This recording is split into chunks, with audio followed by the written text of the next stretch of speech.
What's up everybody? Welcome back to the channel for the full review of the iPhone X. Now, yesterday I bought a 64GB silver iPhone X. I've been using it since I walked out of the Verizon store yesterday at 7:30 a.m. I pretty much haven't put it down since then. So I've gotten plenty of usage time in the past little over 24 hours. Like 36 hours, something like that. I was up super late last night playing with it and just kind of getting everything set up and just messing around with all the little features. So as far as first impressions go, amazing first impression. There's a couple little weird quirks. The first being that when you pull up multitasking, and I could be totally wrong on this, but I swear I saw videos of people pulling up multitasking and then immediately swiping up to clear an app. That does not clear an app. All it does is go to your home screen. To actually delete the app, you have to open up multitasking. You know, you do the half swipe and hold it, and you have to actually tap and hold until you go into the edit, and then you can either press the little red button or swipe up at that point. Like I said, I could have sworn I saw people just, you know, doing multitasking and then swiping up to clear it. I think I could be wrong on this. It's been a while since I've used a regular iPhone, but you know, regular iPhone being one with a home button. I could have sworn, I think that regular iPhones with the home button, you double press. I think from that point you can swipe up to clear an app. I don't think you have to tap and hold to go into edit mode on those. I'm not quite sure. I don't know why they wouldn't do it the same way on here. Maybe it's just a bug. Maybe it's supposed to be like that. Maybe it's kind of a safety feature since swiping up goes home, or actually leaves multitasking. But basically the swipe up is like a home button basically. So any function that the home button used to have aside from Touch ID is now going to be swipe up. So the notch at the top, it's been a highly debated thing. I don't think it's that bad. You guys can kind of see it here. Scoot a little bit closer to the camera. You can see it here. It looks good with a screen protector on it. It definitely looks very good with the phone completely off, reflecting my roof and everything, but kind of show it to you there. That flashing, don't worry, you can't see that in person. I'll talk about that a little bit later, but that's for Face ID. So it's gonna make me enter my password now, but the notch doesn't look that bad. Here, let me unlock it so it actually stays open. It's good. It's aesthetically pleasing. It's really not that bad. The status bar being split, I like the way that the software uses the notches. Now, coming from Android, the Android version of Control Center is built into the Android version of Notification Center. So on an Android phone, you just swipe down from the top. You have the notifications and you have controls. Same thing you would in Control Center. So for me personally, the swipe down to go to Control Center is really not that bad. Focus in on that a little bit better there. For me, the swipe down to go to Control Center is not that bad. Now, I imagine if you're coming from an iPhone where you used to swipe up to go to Control Center, I imagine at that point it may take a little more getting used to. But all in all, it's not that bad. I think it's one of those things you can get used to pretty easily. Now, a couple other ways that the software uses these notches. Some apps are starting to use them. Some apps are kind of overflowing into them a little bit, specifically my Blockfolio cryptocurrency app. Haven't really noticed it on any others, but that's just an app developer thing that needs to go away over time. Phone's only been out for 36 hours, so you know. But to edit the screen, you tap and hold. If you you can swipe up to go out of that, but if you long press, or if you hard press, sorry, if you hard press, you know, since it has 3D touch, it brings up some other options.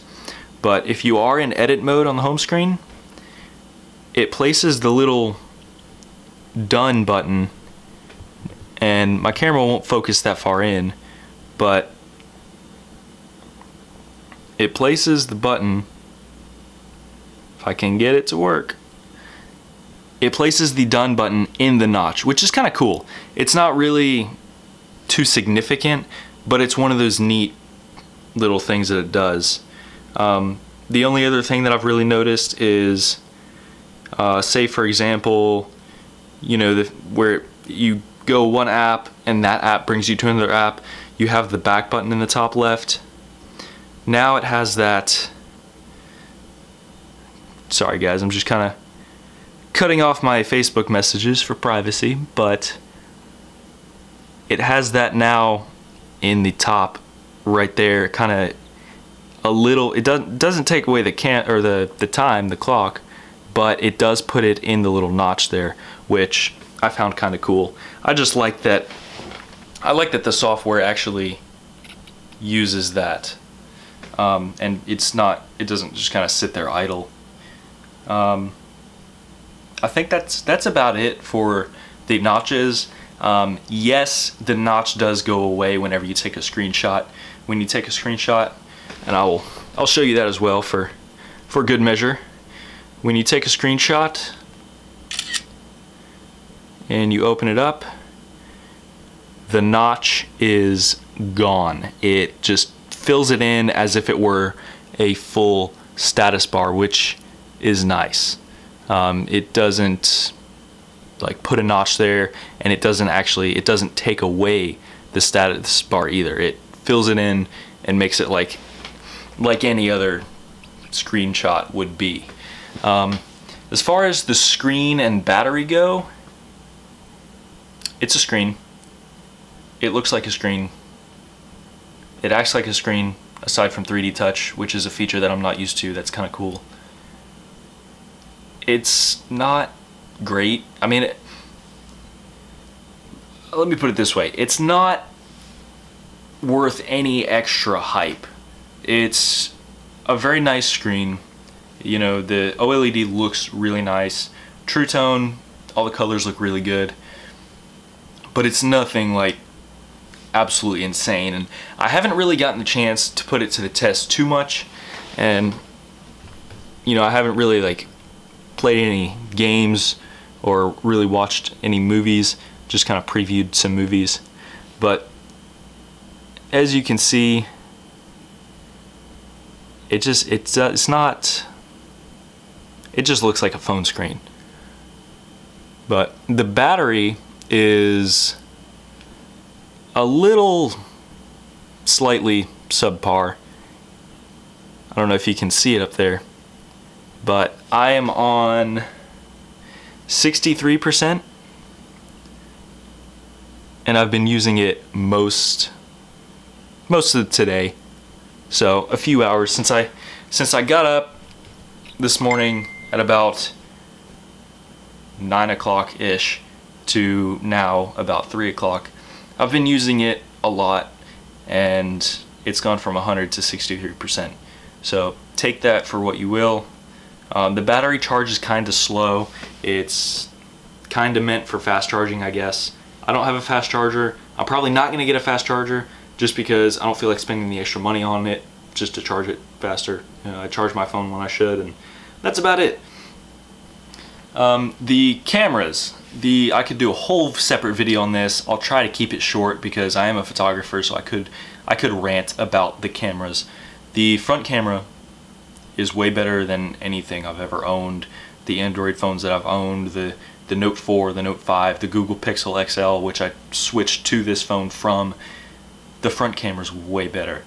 Now, the Face ID doesn't use the camera. Like I said a minute ago, I'll go over that in a minute, but the Face ID is separate from the camera. That's just something that I want to clarify a little more because I feel like it wasn't super emphasized in any early reviews or even the Apple keynote. kind of made it seem like it used the camera, which it doesn't. The rear cameras, pretty comparable to an iPhone 8 Plus. They're basically the same cameras. The difference is, obviously, aesthetically, it's the vertical layout, because they had to make room for the tech that goes into here. So the vertical layout is obviously different. And then the cameras, the telephoto, and I'm not sure which is which, to be completely honest, but the macro lens on between this and the iPhone 8 Plus, the macro lens is they're both f-stop 1.8, and the lens, the telephoto lens on the 8 Plus is an f-stop 2.8. On here it's an f-stop 2.4. On the iPhone 8 Plus, only the macro lens is optically stabilized, and on this phone they're both optically stabilized. So smoother, less shaky pictures and video with the telephoto lens on the iPhone 10, as well as a little bit more depth of field with that telephoto lens. Probably will come in handy most with portrait mode, because portrait mode adds a lot of depth of field. That background blur, that's all depth of field is that background blur. It separates the subject of your picture from the background. As you guys can see on this camera, the phone is in focus, and my body and now my hand is pretty blurred. And then my hand comes into focus. That's depth of field. Just for any of you guys that don't know photography terms and don't know what I'm talking about when I say depth of field. The portrait mode on the front camera works pretty well. I haven't quite figured out how to get a selfie, and I'm going to show you one that I took if I didn't delete it, which I think I did. No worries, I'll go to my trash folder. Show you guys an embarrassing selfie, because it's not a very good selfie. I haven't quite figured out how to get portrait mode selfies quite as good as the Apple keynote showed. Now, they advertised the stage light mono, or well, this one isn't the mono, but these are the stage light ones. Get that in focus there. I haven't quite figured out how to get them quite as high quality as the Apple keynote showed. I'm sure it's just something with the lighting in my room. It's not the greatest lighting, but there's some quick. This one was really bad, and it seems like you have to hold the phone very still, otherwise the picture gets very blurry. So I haven't played with it a whole lot. I'm not quite sure how to get those selfies quite as good, but I'm gonna play around with it some more, and hopefully I can get there. The build quality. This phone feels like the bill for it. It's a $1,000 phone, yes. The build quality is very, very nice. The glass, which is one of the biggest worries because it is almost $300 to replace the screen. The glass is very nice, and from what I've seen from the Everything Apple Pro drop test, you're not going to crack this phone. Now, knock on wood, but it's very, very strong. I heard that they talked about it on the news, and the glass was made by Corning specifically for this phone. It's supposedly stronger than Gorilla Glass. I have glass screen protectors on the front and the rear just for that added protection, and because I don't want any scratches. I am totally OCD about scratches. The surgical stainless steel around the edge just screams quality. It feels great. This phone does have a little bit of weight to it, but in all honesty, I prefer a phone with a little weight.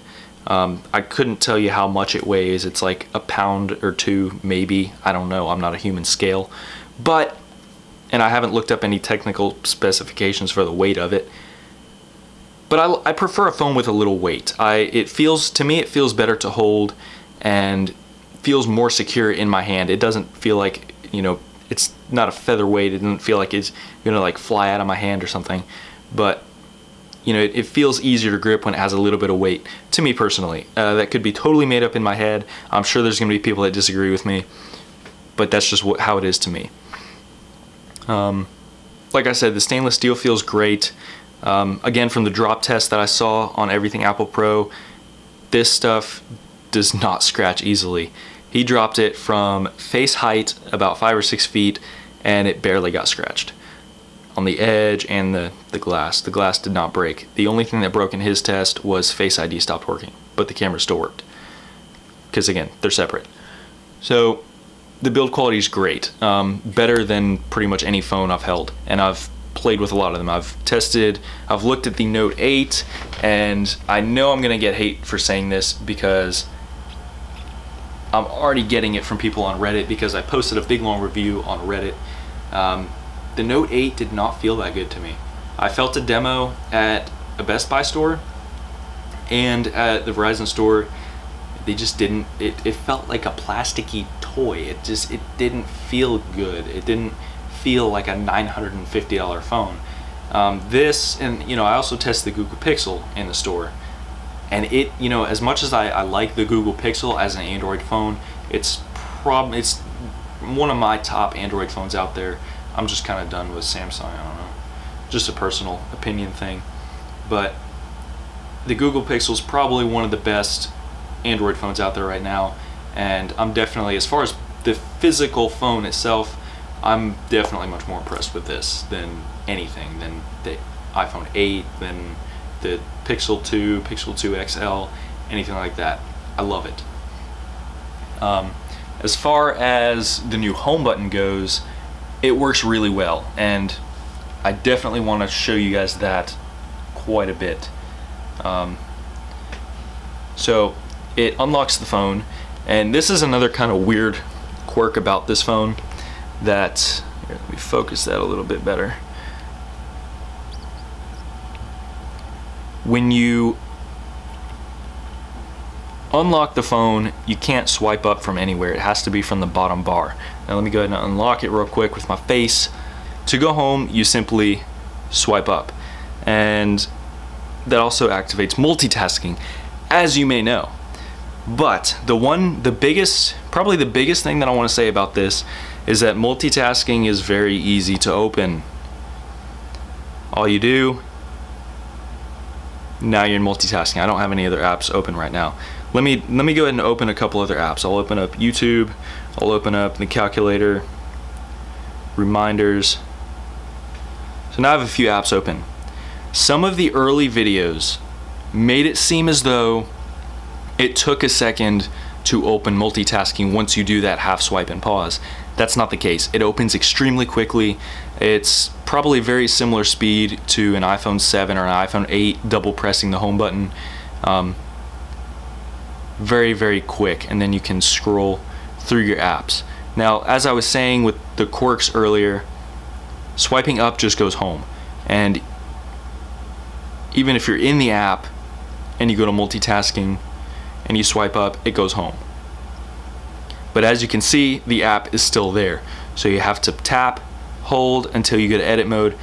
Now you can either press the button or you can swipe up. Not that hard. It's not inconvenient at all. Let me go ahead and open up those apps again just so I can show you guys that. Sorry, I missed it. It's not that hard. It's quick. It doesn't get in the way. It's smooth. It's easy. It'll take some getting used to. I will give it that. It will take a little getting used to, but it's really not. It's not hard to get used to. It's pleasing. It feels good just to be simply using the phone, be in an app. You know, you're typing in the calculator 1 + 2 + 3. Some of you will know what I'm talking about. You just swipe up. It's just as easy as pressing a home button down here. It's nothing that gets in the way of the use of the phone. It comes in handy. The other feature with it is that you can swipe between apps. It's very quick, feels good. My Google Pixel, which had the bar at the bottom with the back button, the home button, and the multitasking button, you could double tap the multitasking button to switch apps. This, you simply swipe across the bottom bar and it does it. So very easy, it's very fluent and quick.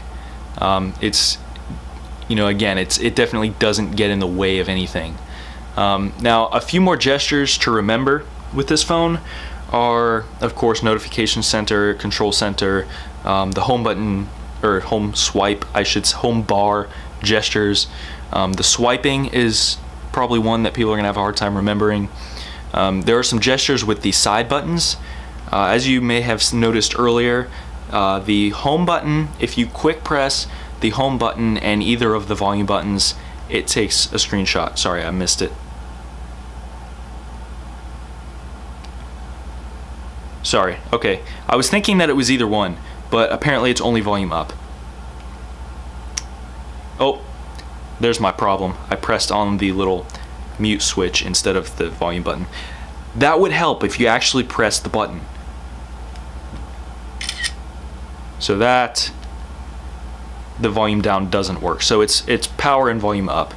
Or I should say action, because that is an action button more so than an on-off button. As far as the action button goes, yes, it does lock and unlock the phone if you single press it. If you double press it, sorry, I didn't double press it quick enough. If you double press it, oh, that's why, sorry, I have it deactivated. Normally, if you double press it, it goes to Apple Wallet. I didn't want it accidentally going to Apple Wallet if I accidentally double pressed it, because I do occasionally. So I disabled it. But if you have that feature turned on, it will do it. If you have any accessibility features turned on, if you triple press the action button, it will go to your accessibility feature. If you hold it, it goes to Siri. If you have emergency SOS turned on, if you press it 5 times, it does that, just like the power button on any other iPhone. To turn the phone off, you press and hold. This is the one that's either volume button. If you press and hold the power and either volume button, it goes to the swipe to turn off or swipe for SOS mode. And that was volume up, and that is volume down. I got that mixed up with screenshots. So screenshots are a quick press of power and volume up. The turning it off normally is holding power and either volume button. To force restart the phone, and I'm not going to show you this one because I don't want to wait for it to restart. Force restart is a quick press of volume up, a quick press of volume down, and then hold the action button until the phone force restarts. I saw an article earlier that mentioned something about force quitting an app, like if it's frozen or something like that, like holding all 3 buttons, or like holding all 3 buttons disabled Face ID to force the passcode or something like that. I don't know. I think they were misinformed because I've held in all 3 buttons and it doesn't do anything. So if you read that anywhere else, or if you read the same article that I did, I can't remember where it was or whatnot, but if you read the article that I did or see it somewhere else, it's not true. It doesn't do anything. Last but not least, Face ID. This is probably one of the most anticipated things. Android people, sit down on this one, because your Android has not had this feature for years. And I will tell you why I say that. Because Android people are saying that they had facial recognition for years, which is true. They've had facial recognition for quite a while. But it didn't work like this. My Google Pixel had it, I used it, and it was good. It was slow. It didn't work at night. It didn't work all the time. It had to be pretty good conditions for it to work, because it used the camera and it looked at a picture of you, and if I was looking at my phone, it would just kind of look at a picture and compare it to my face that it learned. Face ID adapts to a changing face. You know, if you're growing a beard or whatever, I think. You know, I shaved the other day, shaved the scruffies off, and it still works. I didn't have that much, but I think it would still work if I had more. It works wearing hats and stuff like that. From what I've been reading, I haven't tried it with sunglasses yet, and I can actually grab a pair and try it in a minute, or I might do that later. I'll probably do a separate little Face ID video with testing it to see how to make it fail, so stay tuned for that. But it works, from what I've been reading, it works wearing sunglasses as long as the lenses on your sunglasses don't block the infrared light. Some sunglasses do and some don't. I don't know which ones do and which ones don't. I don't remember the technical specification. It was 940 something that I don't know because I'm not a scientist or an engineer. I know just enough to explain to you how it works. That purple flashing,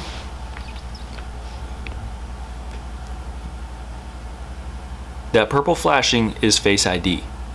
What it does is it projects infrared light onto your face, and it measures the time it takes to get from your face back to the phone.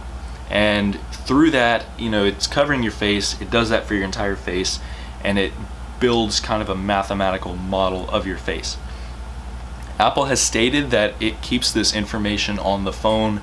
It's never in the cloud, so you don't really have to worry about many security issues there. If you are a conspiracy theorist, beware, because I have seen reports of app developers maybe being able to gain access to this information if you give the app permission. So if you're a conspiracy theorist and you just hate the idea of facial recognition having your face, watch out for that. Watch out what apps you give, watch your permissions with your apps, which is honestly a good thing to do anyway for security, but as long as you're not downloading like random weird apps, you'll be fine.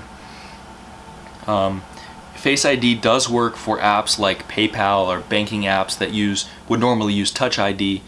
The apps do say Touch ID in the app, so when I was setting up PayPal, it automatically pulls up Face ID, but it says Touch ID, so it says like use Touch ID or set up Touch ID or something like that. The phone itself does use Face ID, so the phone itself, the app might say Touch ID, but the phone itself actually uses Face ID, and I couldn't get it to pull up on my PayPal app or anything. Yeah, so like my bank app says you've exceeded the number of Touch ID attempts, which I don't know why because I haven't opened the app. Please log in with your standard credentials. It says Touch ID, phone knows uses Face ID. That's simply put. Aside from that, that's really about it. It works pretty good. So that's the iPhone 10. That's the new features. Aside from that, it works like a normal iPhone. Really nothing crazy to say about it. Nothing more. Some apps, another little quirk, some apps don't use up the whole screen. There'll be, I think Spotify is one of them. This one may be kind of hard to see on camera, but Spotify, you can see at the top there a little bit, and you can definitely see on the bottom because you can see the home bar down here, and you can see the bottom bar on the app where the app ends, and it's that same size bar up top that you can't see quite as well. Not a big deal. I'm sure app developers will catch on and fix this issue and stretch it out. It's not a very hard thing to fix, but again, the phone's only been out for like 36 hours, so give it time. You're gonna have that when you have a new model phone, so give it time.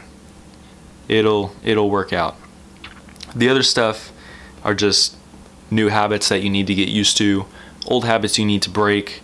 Old habits die hard, I know, but when you get this phone, it's worth it, and it makes you want to get used to it. That's about all I have to say as far as the iPhone 10 goes. It's a very, very good phone.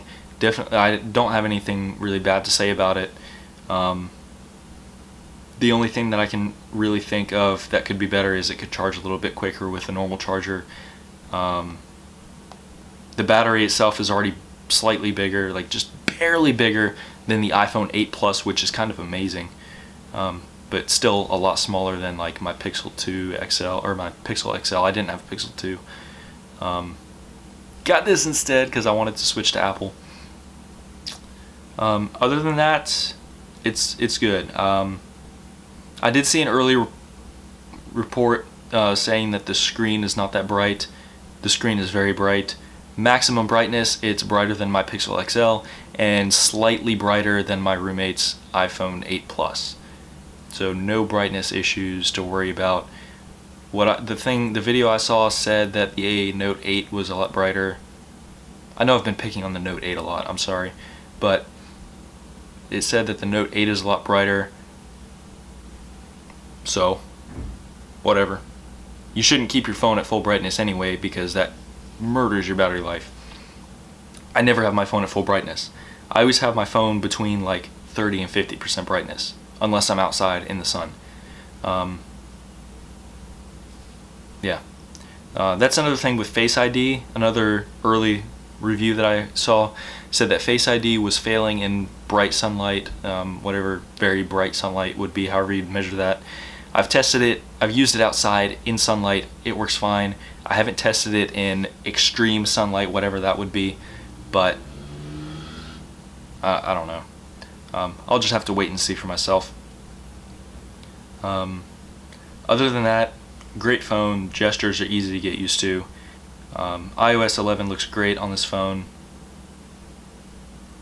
And other than that, it's a normal iPhone. You can see there I wrapped my rear glass screen protector in carbon fiber vinyl, and actually I put my little business logo over it, Noble Wraps and Designs. That's me. If you guys need any custom decals, hashtag not sponsored, because I am Noble Wraps. But if you guys enjoyed this video, leave me a thumbs up, comment down below what you think.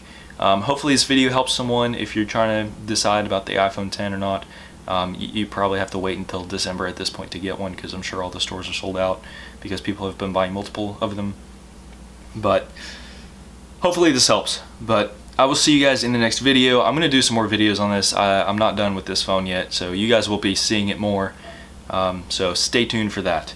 But other than that, like I said, thumbs up. Comment your impressions if you have a Pixel. Whoops. Comment your impressions down below if you have an iPhone 10. Let me know what you think. I know I'll probably get a lot of hate for some of my Note 8 comments. Not a bad phone, just it's not my thing, not anymore. I'm kind of over Samsung and Note phones for personal reasons. That the few that I had, they broke when they shouldn't have, and yeah. So other than that, great phone. But so leave a thumbs up, or I guess a thumbs down if you didn't like it. Share it to your friends, comment down below, and see you guys next time.